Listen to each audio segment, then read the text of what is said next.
Hello mga kabibig! Welcome back sa ating bagong YouTube channel. Ito ang pinakamaingay ng YouTuber sa balat ng YouTube. Ako si Kabibig, maglebak-lebak na tayo with evidence. Naku po, trending na trending. Itong principal ngayon sa Lawaan Antique, kung saan mga kabibig sa Colonel Roberto Abilion National High School Cran sa Lawaan Antique, kung saan ang pangalan ng principal ay si Venus Divina Nietes na naging controversial matapos niyang ipatanggal, pinahubad sa mga estudyante ang toga ng kanilang end of the school year rights noong April 15. Okay, noong September 2023, mahigit 500 estudyante at higit 20 na guro ang nagsagawa ng kilos protesta sa harap mismo ng paaralan upang ipahayag kanilang pagkadismaya sa pamumuno ni Nietes dahil umano'y pambubuli, pananakot at pang-abuso sa kanilang posisyon. Naku po mga kabibig, grabe naman itong controversial na ito at pinag-uusapan ito mga kabibig. Sabi dito mga kabibig na matatandaan na si Lawaan Antique Mayor Aser Baladhay mismo ang nanawagan sa DepEd na gumawa ng parang upang mailipat si Nietes sa ibang lugar. Ayon kay Baladhay, bago pa man italaga si Nietes sa kailang bayan, naging magulo na sitwasyon sa dalawang paaralan ng kanyang pinanggalingan. Kaya ito kabibig ang trending na video na talagang pinag-usapan sa social media today. So i-share ko sa inyo ano kaya ang inyong opinion hinggil dito. Talagang marami ang nagalit, marami ang nadismaya sa ginawa ng principal kasi once in a lifetime lang itong okasyon ng mga bata, pero ganito ang kanyang ang kanyang astig, ang kanyang ginawa sa mga bata. Let's watch this video. And its proper place. This activity, the graduating, I want everything to be in order and its proper place. This activity, the graduation, should be in uniform and with your sublime. That's all. So please, if you are doing something against the rules of the law, paki. Because against the rules, against the law? Bakit? May batas ba ang DepEd na pinagbabawalan ang mga bata na mag-wear ng toga? Di ba? This will continue as in the authority prescribed. Ooh. Because this is the activity of the Department of Education. Thank you for your obedience. So, just take off your toga because it is not prescribed as your uniform for graduation. Okay? School uniform with your ribbons and your sublime. That's all. Okay? I don't want to see anybody with your hats and your togas. Because it is not indeed order. Hindi ba ito napagmitingan na either they have to wear togas or mag-uniform lang ba? Bakit ngayon na ito nangyari? Sa kasagsagan talaga ng seremonya, no? Tatayo ang principal, no? Bakit principal, hindi mo alam kung ano nangyari sa eskwelahan mo? Bakit ngayon ka nagsalita dyan? Bakit ngayon ka nagagalit? Diba dapat na-settle na ito before the graduation? Ano nangyari? And I want the class advisors to write the names of those who violated. Oh, grabe ha? Who violated talaga.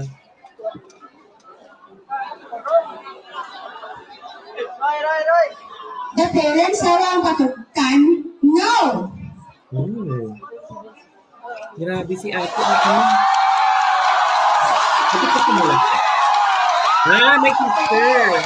May teacher ng super sa mga estudyante. Ay, ang teacher doon Listen, parents. We put ourselves into proper perspective. Return! This is the graduation ceremony. Pinaglaban ng teacher na mag-toga mga bata. Mag-toga ng mga bata, di ba?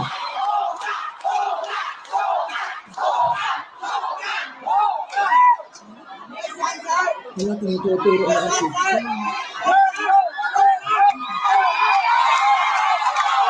Grabe yan. Powerful ang principal. Grabe talaga tayo.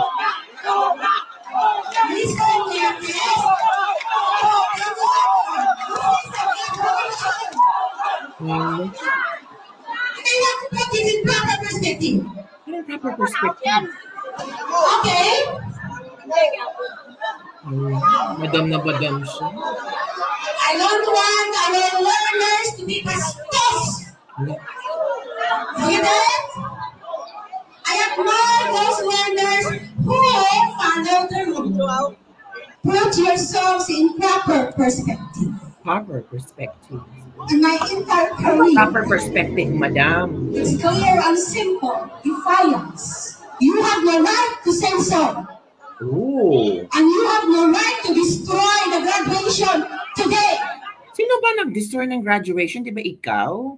Kasi ikaw yung humawak ng mikropono, ikaw yung galit dyan, ikaw yung nagsasabi na hubarin yung mga toga nyo. Di ba? You destroy the moments of each of the students there. Kasi once in a lifetime memories sila ito eh. For your own personal motives. With personal motives daw. Class advices, list down the names What? of the students, okay? And we will dealing them one by one after. Ini-instructan pa ang mga advisors na ilista mo yung mga pangalan ng mga estudyante and I have to meet them one by one. Bakit pagagalitan mo sila? Hindi mo i-release ang kanilang diploma? Graduation. Actually, please hold the release of the diploma. I-hold nila. I-hold ng principal. Hindi bibigyan ng diploma. I-hold ang diploma. Kasi kausapin niya one by one yung mga estudyante. Hala, grabe. Pwede ba yung i-hold ang diploma? They should be taking that in the office. That's an order. The original diploma should not be given. Hala, grabe sila. Naliwanag? Do not force me to do something that everybody will regret. Okay.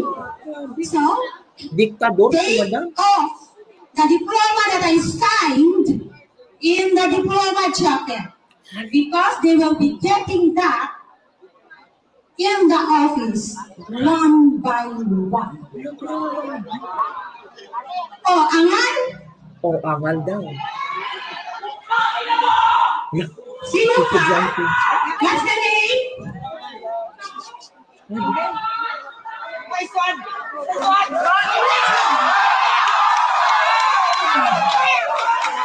Write down the names. Hala, right down the link. Grabe sila. Sino nagkakating mo?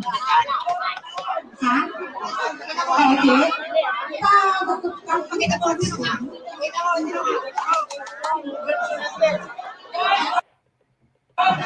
Grabe.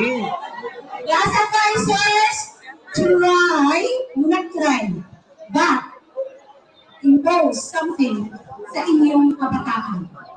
Because that will reflect to you as class advisors. Okay. Ay, okay.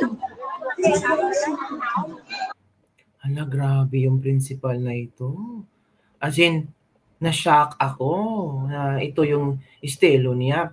Naglabas ng official statement ang DepEd, mga kabibig. Babasahin natin ha.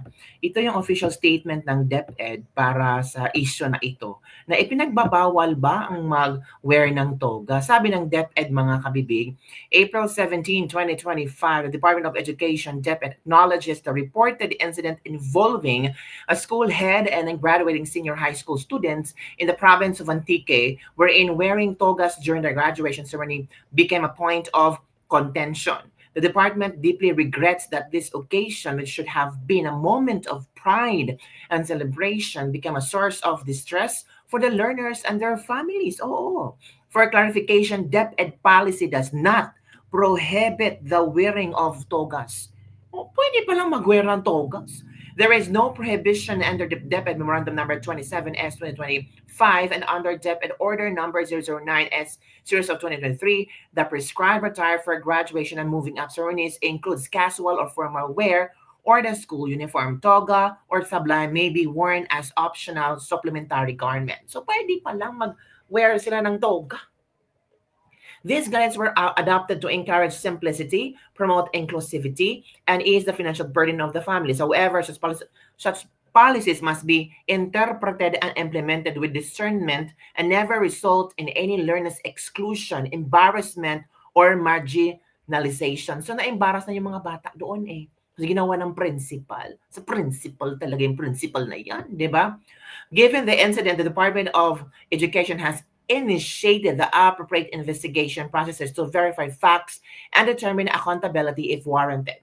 DepEd reiterates its directive to all school officials to uphold the highest standards of professionalism, compassion, and respect in implementing policies, ensuring at all times the protection of the rights and dignity of every learner. So paano na to, ma'am?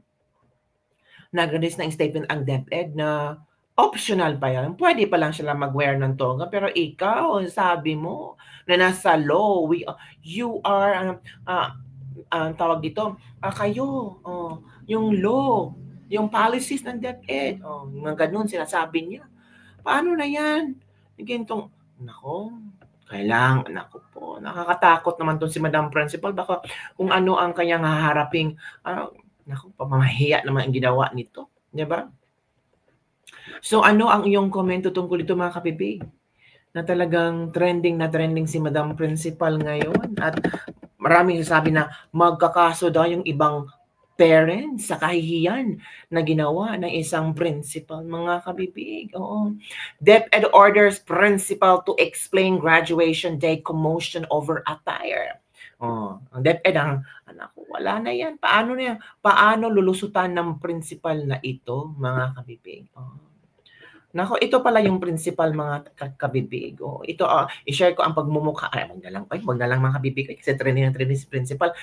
Ang sabi dito, ay, inireklamo na pala itong principal na ito noong pag-aabuso mula pa 2023. Mahigit 200 estudyante daw at higit 20 na guro ang nagsagawa ng kilos protesta against sa principal na ito. Pero bakit hindi siya pinalitan? Diba? Naku po, paano na yan, mga kabibig? Na trending si ma'am. Diba? Naku, ano ang iyong komento tungkol dito, mga kabibig, na pinag-uusapan ito at talagang maraming mga tao ang hindi nagustuhan sa ginawa ng principal na ito. Maraming mga Pilipino parang abusado sa kapangyarihan ng principal na ito. Diktador ang principal na ito, sabi ng ilang netizen. Kaya nga, napabalita na meron na pala itong controversial si Madam. 2023. Oo. CTM. 2023. Nagrarally na daw ang mga estudyante na sana dapat palitan na ito. Pati ang mayor. Ang mayor nagsabi na dapat talagang palitan ang principal na ito. So, ano ang iyong komento hinggil dito, mga kabibig? Comment down below.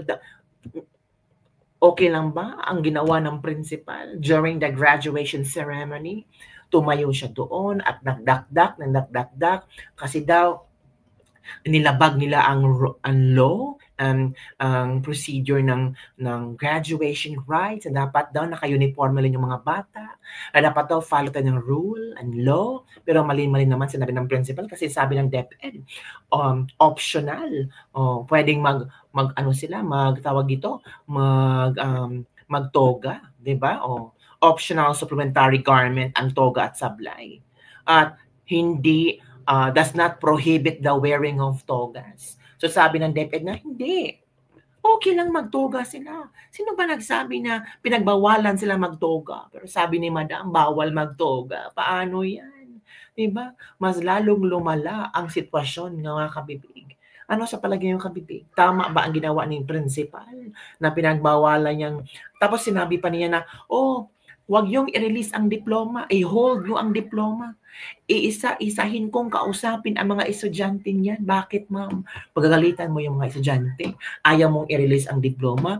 Diba? Bawal diyang i-hold ang diploma as long as walang pananagutan ang mga estudyante. Diba? Kahit na may pananagutan, bawal talaga i-hold ang diploma, mga kabibig. So ano bang nagawa? Ang daming mga sablay ni Madam, mga sinasabi. Tama ba ito? So, yun lang po mga kabibig ang ating latest libak-libak for today. Marami ang nagkomento sa principal na ito. Sabi ng isang netizen dito, Madam, wake up. Parang baliktad.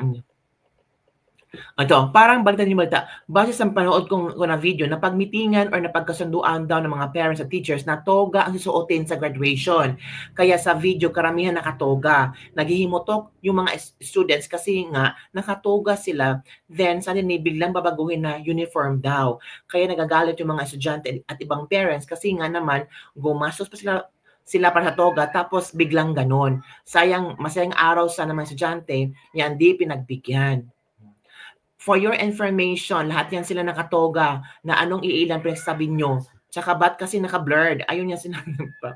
Dapat action na ng DepEd para parang di siya principal sa ginawa niya. Daig pa niya ang walang pinag-aralan. Di mo ba, Madam Principal, naisip na kahit senior high na graduation yan ang pinakamasayang araw bilang estudyante. Naisip mo ba kung ilang taon tinitiis mga aral na yan, makasuot lang ng toga sa araw ng kailang pagkatapos. Pero sinira mo, mas dapat ikaw ang pabalikin sa daycare ma'am para mapag-aralan mo ang salitang respetuhin mo ang karapatan ng bawat parent at estudyante.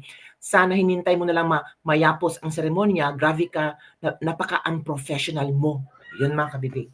Yun ang komento ng ating mga netizen. Don't forget to like, subscribe, and share this video. Bye everyone. See you next time.